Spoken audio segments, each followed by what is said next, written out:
Ada 7 orang pemuda.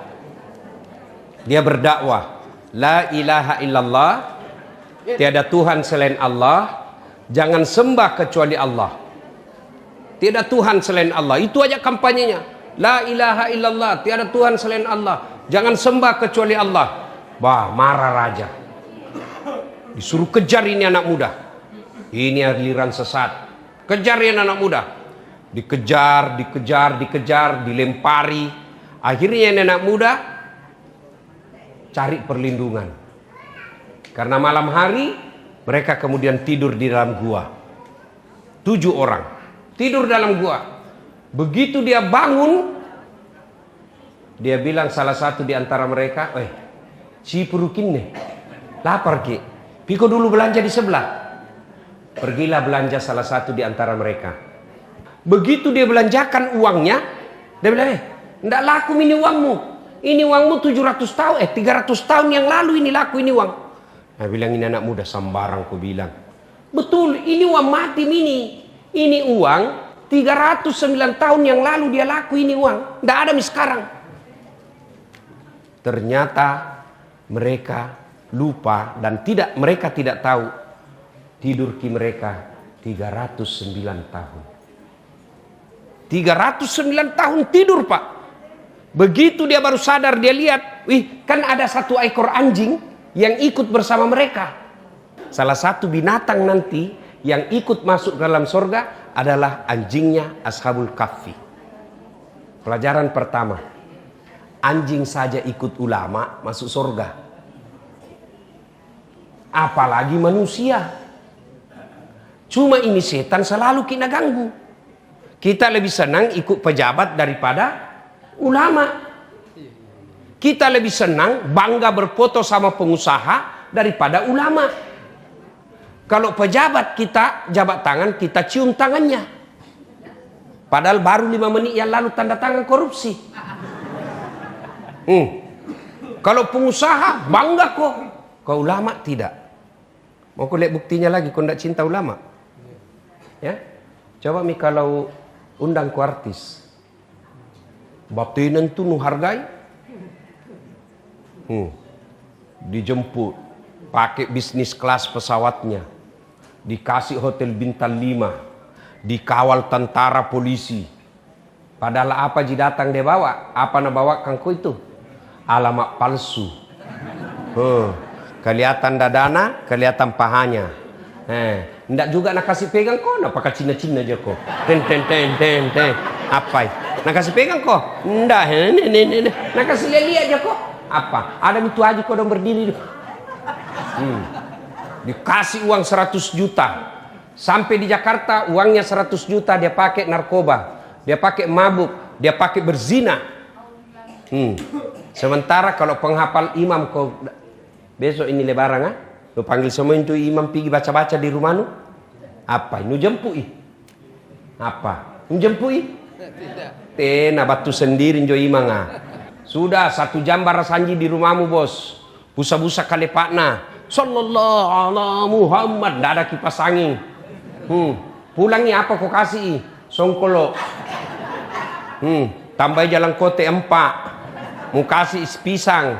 Nah bilang suamina, dede, 1 jam kau na tinggalkan itu rumahna. Nah tinggalkan warungna supaya datang kau baca-baca doa di rumahmu. Masa itu mau kasih pisang ji? Apa na bilang? Tambah mi di situ, tambah sekasih cukup 20 jalan kote. Nah, jangan ketawa, saya serius ini. Itu biasa saya kasih tahu itu anak-anak yang ikut sama saya. Saya dapat fasilitas hidup seperti ini setelah saya belajar bertahun-tahun, berdarah-darah otakku 16 tahun di Makassar menderita, baru saya bisa jadi naik private jet, dijemput masuk istana, dijemput ke, kalau orang di Indonesia dikawal polisi biasa, kalau luar negeri baru dikawal ke polisi, itu yang luar biasa. Saya bertahun-tahun baru bisa dapat itu fasilitas. Ku bilang, kau lihat kau, yang ikut-ikut semua sama saya. Dengan praktisnya kau bisa dapat itu, tidak perlu berdarah-darah otakmu. Kenapa? Karena kau ikut sama ulama, bukan das atletik. Allah angkat. Matikan dulu HP nu. Setan tonjong, setan juga itu. Mengganggu konsentrasi. Ya, Satu, cintai ulama. Bagaimana cara mencintai ulama? Amalkan ilmunya. Jangan kau banding-bandingkan. Ada juga orang sekarang dengar ceramah jadi juri. Weh, punen ceramah jago mentau tahu. Punen juga ada tak duduk jadi juri kok. Jangan kau bandingkan. Apalagi kau celah, apalagi kau bully. Kalau kau tidak suka dakwah seseorang, diam, tidak usah kau amalkan. Kalau kau tidak sependapat, sudah, jangan kau hina. Karena bagaimanapun ulamamu niatnya adalah menyebarkan Islam yang kebetulan ditakdirkan berbeda pandangan dengan kamu. Biasa orang berbeda pandangan itu ulama, biasa. Kenapa berbeda pandangan? Karena berbeda persepsi sudut pandang. Ada anak tanya, Kak, karena saya dosen komunikasi, ya, itu ada namanya persepsi. Apa itu persepsi, sudut pandang? Kenapa orang berbeda? Tergantung dari mana dia memandang. Iya toh? Punan bandang dari boko, ndak nuliak mukaku. Iya toh? Salahkah kau bilang ndak ada muka? Nah tidak, tapi ndak naliaki. Muliakah dari depan? Ndak ada pantakku. Salahkah kalau dia bilang ndak ada pantaknya? Tidak, ndak naliaki. Jadi kalau ada orang berpendapat tidak sesuai, oh berarti ndak naliak yang saya tahu. Contoh, supaya gampang kita mengerti. Contoh ya.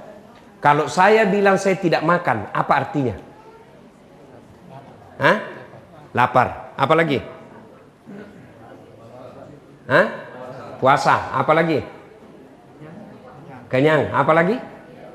Alergi. Apa lagi? Caru. Coba. Dengar nih. Nah, baru satu kalimat, saya tidak makan. Ada yang bilang lapar. Ada yang bilang kenyang. Ada yang bilang alergi. Ada yang bilang caru. Ada yang bilang puasa. Ada yang bilang tidak suka. Ada yang bilang haram. Baru satu kalimat sudah berapa sudut pandang yang masuk. Begitu juga hadis yang diterima. Hadis yang diterima dalam bentuk kalimat. Tidak ada fotonya, tidak ada videonya, tidak ada tutorialnya. Maka kita berbeda pendapat. Kenapa? Satu lihat dari sini, satu lihat dari sini, satu lihat dari atas, satu dari depan. Berbeda. Maka yang baik, terima perbedaan. Lakukan yang kamu yakini, jangan kau salahkan pendapatnya orang. Itu yang paling hebat. Ini kita ini anak-anak baru belajar agama, di medsos itu pun kecur. Misalnya saya kasih kau contoh yang paling banyak ribut sekarang. Potong kuku. Dilarang potong kuku. Potong kuku nak persoalkan tidak puasa. Nah itu lebih penting itu puasa daripada potong kuku. Potong kuku bukan haram. Itu pun persepsi ulama. Ada yang mengatakan potong kuku adalah binatang yang dipotong. Ada juga yang mengatakan orang yang mau berkurban. Bayangkan kalau kau mau berkurban, 2 bulan yang lalu kau lupa potong kuku. Nah sekarang mau kau lebaran, sunnah rapi, nggak dipotong nih. Maka ulama katakan Allah mencintai kerapian, rapinya potong nih. Mau kau potong silakan, tidak mau potong silakan, jangan mau kau ribut. Sibui mempersoalkan potong kuku, dan tidak ada korbanmu. Sibui persoalkan potong kuku. Nah tidak ada kambingmu. Sibui mengatakan saya tidak mampu, tapi rokoknya 2 bungkus 1 hari. Ini mi aslina beleng-beleng. Iya. Jadi ketika kau mendapatkan ulama, kau boleh tidak setuju dengan pendapatnya, jangan hina. Ikuti yang Anda yakini tanpa menyalahkan orang lain. Saya kasih lagi contoh ya, contoh. Takbir. Kan ada tuh hadisnya Nabi bilang, saya melihat Nabi takbir sejajar dengan bahunya. Mana yang dibilang sejajar dengan bahu? Ini kan tidak ada gambarnya, tidak ada videonya. Beda kalau beli ke elektronik kan ada tutorialnya. Ada caranya pasang ini. Kalau ini hadis kan tidak ada. Apa yang dimaksud sejajar dengan bahu? Pertama begini takbirnya. Allahu Akbar. Ya kan? Kenapa sejajar? Karena cini dari depannya. Ini. Yang kedua Allahu Akbar. Kenapa sejajar? Nah cini batu rate ki. Ada tong yang tidak sampai begini ji. Allah. Ada begini. Begini pertama. Allahu Akbar. Ada hadisnya. Allahu Akbar. Ada hadisnya. Ada tong yang begini. Allahu Akbar. Biar nih. Ada tong yang terlewat. Allah. Jangan kau ganggu orang. Lakukan yang kamu lakukan. Ada juga itu. Selesai Allahu Akbar. Macam-macam posisi tangan. Ada yang begini. Ada toh? Ada yang tengah-tengah begini. Ada juga yang begini. Ada juga di sini. Porno misi nenek-nenek kah? Apa sih nenek-nenek? Apa nenek ribuna? Bukan dibawa sekali, dibawa na pusat. Bukan dibawa na lagi. Nah, yang kan ada juga begini. Ini Syiah, Iran, umumnya begini. Mau kau begini silakan. Mau kau begini silakan. Mau kau begini. Yang tidak boleh kalau kau pakai semua. Allah. Pasti salah dia sekali. Jelas ya? Pelajaran pertama dari kisah tadi, ikuti ulama. Kisah berikutnya. Ya. La ilaha illallah. Tidak Tuhan selain Allah. Jangan sembah kecuali Allah. Ibrahim Rasulullah. Wah, marah Raja Namrud. Ini Ibrahim mengganggu stabilitas akidah ketuhanan negara. Ibrahim, la ilaha illallah, tiada Tuhan selain Allah, jangan sembah kecuali Allah. Marah Raja Namrud. Ibrahim ini bapaknya namanya Azar. Ibrahim menjadi nabi. Ya, kemudian pergi berburu Raja Namrud. Pergi berburu. Ibrahim masuki di gedung sesembahannya Raja Namrud. Kayak tong kita kira-kira sekarang masjid. Masuki rumah ibadahnya Namrud. Banyak patung di situ. Ada patung kecil, ada patung besar, ada paling besar. Ibrahim ambak semua itu patung-patung. Hancurkan semua itu patung-patung kecil. Sisa satu yang paling besar. Itu patung besar, begini tangannya. Itu Ibrahim, ambil ke itu kampak, wase, gantungi di tangannya. Pulang Namrud berburu, pergi di rumah ibadahnya, kaget ki. Ngapain tersimbung semua Tuhan kah? Tuhannya tersimbung itu. Wah, ada ini subversif, ada yang melakukan teroris. Cari, sebar intel. Ketemu, ternyata Ibrahim pelakunya. Tangkap, adili Ibrahim. Ibrahim, menurut intel, kamu yang hancurkan berhala-berhala kami. Dia bilang Ibrahim, siapa bilang? Banyak tom bicaramu kau. Siapa bilang? Intel. Bohong, bukan saya.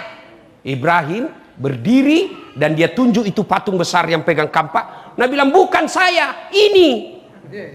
Ininya menunjuk dirinya, tangannya menunjuk patung. Ini orang Bugis bilang bele-bele tolise. Betul tahu, nah bilang bukan saya, ini. Ininya bentuk dirinya, kata ini bentuk dirinya meskipun dia tunjuk patung.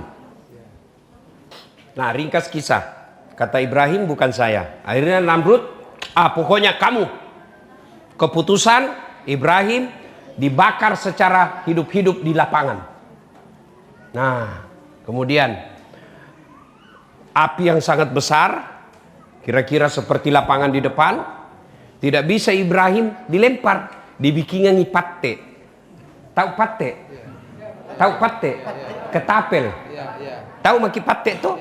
Dulu kupakai dulu biasa kalau kita pergi curi mangga dulu di kampung. Patte. Dibikinkan ketapel, dikasih masuk Ibrahim, tarik, lepas, jatuh di tengah-tengah. Ibrahim, adik-adik, kalau orang dibakar dalam api yang sangat besar, bisa hidup apa tidak? Bapak-bapak bisa hidup atau tidak? Tidak mungkin kata hukum fisika. Tapi kata Allah dalam Quran, api dingin kau, selamatkan Ibrahim. Akhirnya apa? Api yang sangat besar menyala-nyala itu berubah wujud merah tapi dingin. Ibrahim selamat. Titik. Hikmah berikutnya. Tidak boleh orang berkata, kalau bapaknya perampok, perampok juga itu anaknya. Tidak. Ibrahim, bapaknya penyembah berhala, tapi anaknya menjadi nabi. Hidayah. Adik-adik, tidak otomatis kita kalau bapak tak ulama, anaknya langsung Tommy menjadi ulama. Tidak. Begitu sebaliknya, tidak otomatis kalau bapaknya penjahat, anaknya ikut penjahat juga. Hidayah. Ya. Pelajaran kedua berikutnya ini. Tidak ada yang mustahil. Ketiga, tidak ada yang mustahil di sisi Allah. Tidak ada yang mustahil di sisi Allah. Tidak masuk akal. Tidak masuk akal Ibrahim bisa selamat. Tapi kalau Allah berkehendak, tidak ada yang tidak masuk akal. Untungnya Allah perintahkan api dingin, selamatkan Ibrahim. Andai saja tidak ada kata selamatkan Ibrahim, mati membeku Ibrahim. Ada enggak orang mati membeku? Ada. Orang yang misalnya pergi ketinggian gunung, salju, mati dia. Saya lupa istilahnya itu orang kalau hipotermia. Kedinginan, membeku itu darah. Darah itu kan aliran air. Dia kirim itu air ke jantung, dia pompa, tapi membeku, jantung tidak bisa berjalan. Jantung tidak bekerja, mati. Maka Allah perintahkan api dingin, selamatkan Ibrahim. Selamat Ibrahim. Tidak masuk akal. Kalau Allah berkehendak, tidak ada yang tidak masuk akal. Apalagi yang tidak masuk akal. Saya lanjut cerita beberapa cerita. Yunus alaihi salam. Dakwah. La ilaha illallah. Tiada Tuhan selain Allah. Jangan sembah kecuali Allah. Satu kampung tidak ada beriman. Yunus, dia tinggalkan daerah dakwanya. Dia pergi naik ke perahu. Kapal. Sampai di atas kapal overload. Kelebihan penumpang. Nah bilang kapten harus ada orang dibuang ini. Siapa nih? Gocangi. Undi, gocang. Ditulis semua nama kasih masuk.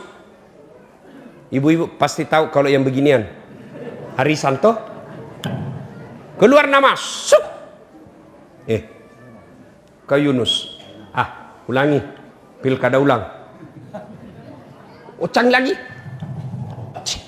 Yunus lagi. Ulang lagi. Ada kecurangan. Gocang lagi. Yunus lagi. 3 kali dia bilang itu kapten. Memang kamu harus dibuang. Dibuang Yunus ke laut. Pas sampai di permukaan air, diterkam oleh ikan. Berbeda pendapat ulama. Ada bilang ikan paus, ada bilang ikan hiu. Pokoknya ikan. Ikan besar. Berbeda pendapat ulama. Ada yang bilang 30 hari dalam perut ikan, ada juga yang bilang 40 hari. Nggak jelas, nggak jam aku bahas berapa lama. Yang penting lama. Jam aku bahas ikan apa, yang penting ikan besar. Sudah nih, daripada bingung kok ikan apa, berapa lama. Jam aku persoalkan itu. Persoalnya dalam perut ikan. Ada di sini bisa hidup dalam perut ikan? Ada. Kalau saya ikan masuk perutku. Tidak masuk akal. Yunus bisa dalam ikan. Ketika itu Yunus mengucapkan, memuji Allah sambil bertobat. La ilaha illa anta subhanaka inni kuntu minadz zalimin. La ilaha, tiada Tuhan illa kecuali anta, engkau ya Allah, subhanaka, maha suci engkau ya Allah. Ini sesungguhnya saya kuntum minadz zalimin, telah menzalimi diri saya sendiri. Ini baca kalau bapak punya masalah besar. Ini diajarkan Allah kepada Yunus. Kalau ada masalah, ada urusan, ada hajat besar, baca ini. La ilaha illa anta subhanaka inni kuntum minadz zalimin. Ulang-ulang. Akhirnya apa? Yunus muntah itu ikan. keluar bisa hidup. Tidak masuk di akal manusia bisa hidup dalam perut ikan. Tapi kalau Allah berkehendak, tidak masuk akal. Yunus. Ada lagi. Perempuan suci. Tidak pernah disentuh laki-laki. Siti Maryam. Hamil. Semua orang gosip sama dia. Bagaimana caranya Maryam? Nah keluargamu, keturunanmu orang baik-baik. Kenapa kau bisa hamil tidak ada suamimu? Allah tidak bilang, Maryam balas kau. Maryam jelaskan kau. Tidak. Allah cuma bilang, Maryam jangan kau bati-bati. Duduk kau saja di situ sanjar-sanjar makan kue. Ada saatnya perlu kita ngomong, ada saatnya perlu kita diam. Kalau orang dengki, benci sama kamu, jangan kau komentari. Biar apa kau bilang, tidak masuk di akalnya. Begitu juga istrimu kalau ngomel nih. Kalau nak bilang pokoknya, jangan kau bicara. Tidak masuk di akalnya itu. Diam kau saja. Biar kau jelaskan, tidak masuk di akalnya. Lebih kau diam daripada habis energi, tambah banyak nak bahas, diam. Apalagi kalau pensiun mako, lebih baik tanami perasaanmu. Baru kita itu laki-laki bedek kalau pensiun maki, nah di atas 60 tahun, 60, 70 tahun, itu istri tak anggap maki suami. Nak anggap ki seperti anaknya. Nak bilang, sudah mau makan bapakmu? Ikan, bukan suami kalau nak kasih begitu ki. Keluar, apa kau makan di luar tadi? Nah kira maki anaknya pak. Nah bayangkan dirinya semua ini mama-mama tuh. Ini semua ini. Jangki kasih begitu suami ta ibu. Dosa besar ki itu. Setengah mati waktu nak aktif kasihan carikan ki uang. Pas pensiun kita ndak hormati. Sampai ada yang kasih yang itu dia bilang, capek mau kuliah urus kak. Selama saya pensiun ini ndak ada kuliah baikku. Capek sekali mau urus kak. Racun mak saja cepat. Supaya cepat kak mati. Ndak bisa mau kuliah urus kak. Racun mak sekalian deh. Jangan kasih begitu bapak-bapak. Kita juga pak, kalau istri tak mengomel, lebih diam. Ndak ada gunanya. Itu dijelaskan dalam Quran. Siti Maryam kan digosipin satu kampung. Kenapa kau bisa? Allah tidak bilang kau jelaskan. Allah yang punya urusan. Tidak. Allah bilang Maryam, biar kau jelaskan ndak masuk akalnya. Diam kau saja. Itu tidak semua mesti kita komentari. Pakai mini ilmu pak. Kalau marah cerita ilmunya Siti Maryam pakai.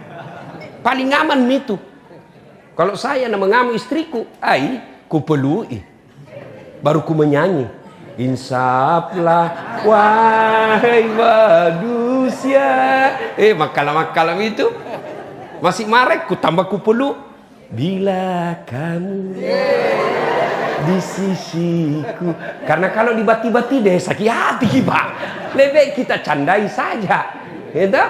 Nah ibu bapak saudara-saudara sekalian. Siti Maryam tidak masuk akal bisa hamil. Tapi kalau Allah berkehendak, tidak ada yang tidak masuk akal. Contoh paling dekat dengan kita. Rasulullah Muhammad SAW. Masih ingat kisahnya. Waktu beliau hijrah dari Mekah ke Madinah. Ya kan? Di mana sembunyi? Di mana sembunyi? Gua Zur. Itu Gua Zur. Pernah kita ke sana. Itu kalau orang begini pasti kelihatan orang dalam. Nggak jauh itu guanya, lubangnya masuk ke dalam.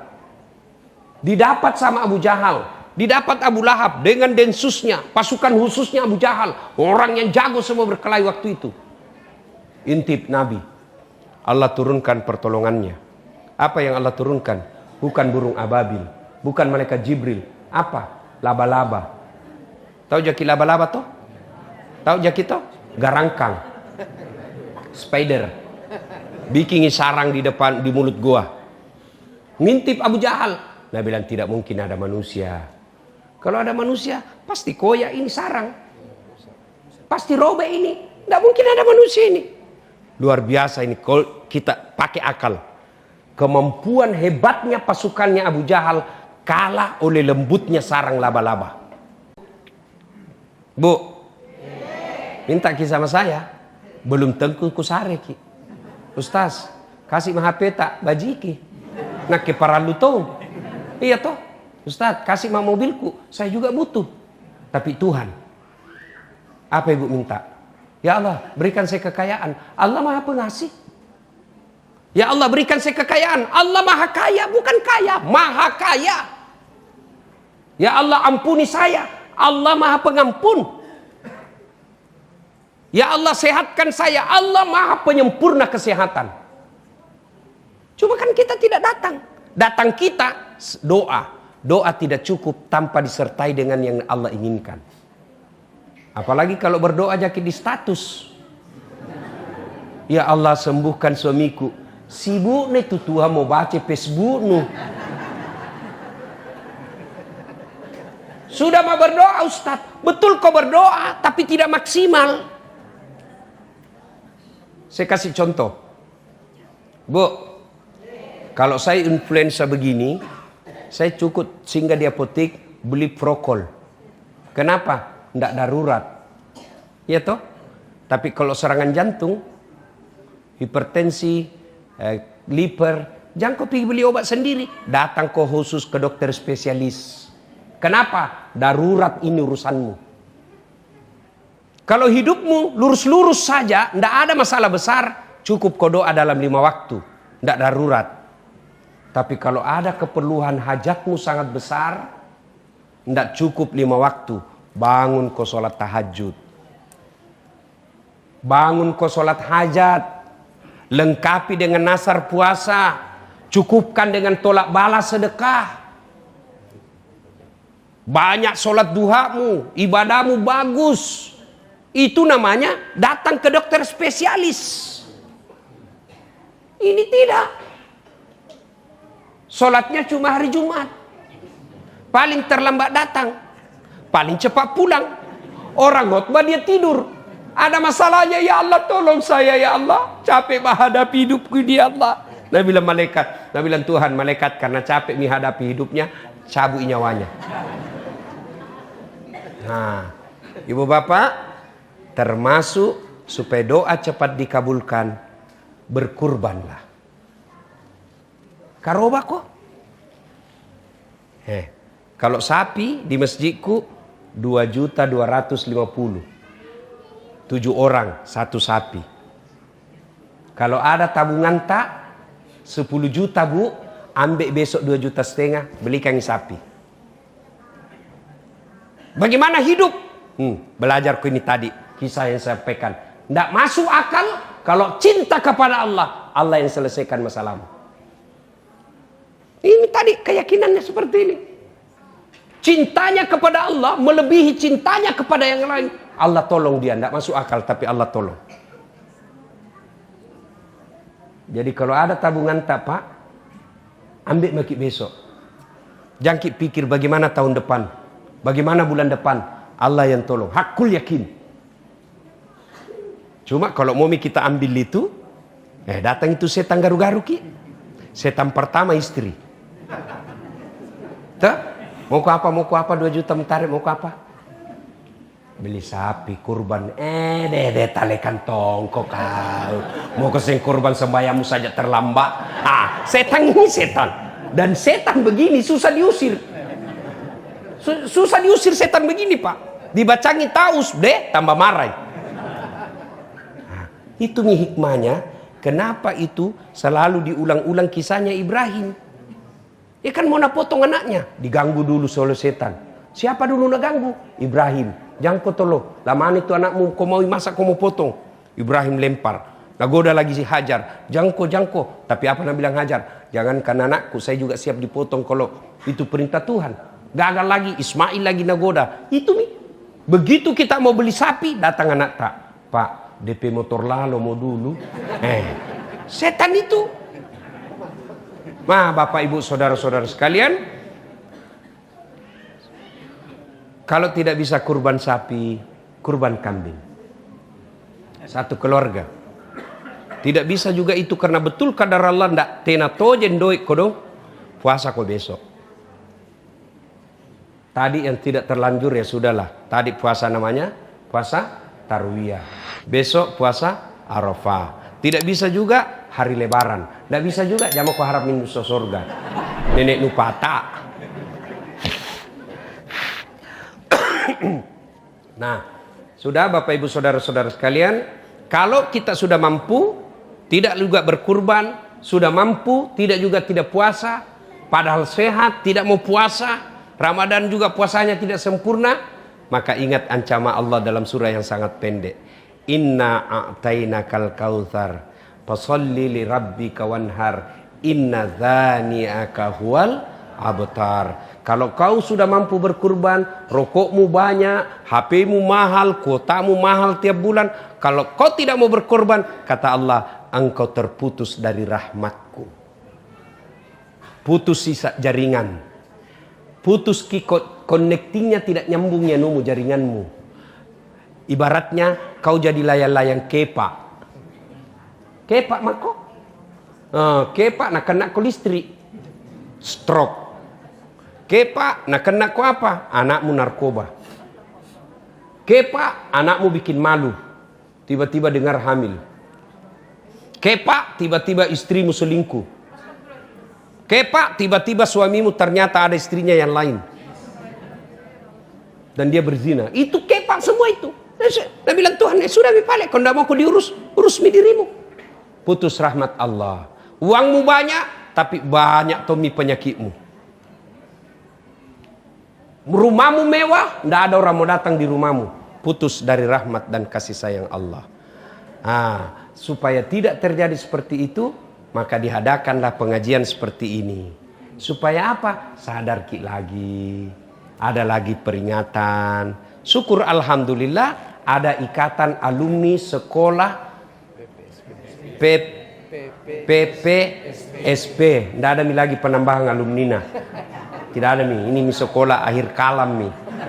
Ya, ibaratnya Pak Aru adalah alumni paling terakhirnya. Dia yang mengucapkan wabillahi taufiq wal hidayah.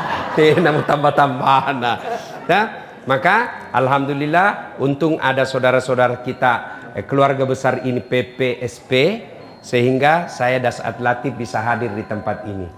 Terima kasih Pak Waris, terima kasih semuanya. Mudah-mudahan ada manfaat. Sudah masuk waktu Isya ya? Oke, terima kasih. Saya mohon maaf kalau kemarin tidak jadi tanggal 3 karena satu dan lain hal. Saya memang sulit mengatur waktu. Saya janji insya Allah kalau masih kita undang Kak, saya datang lagi.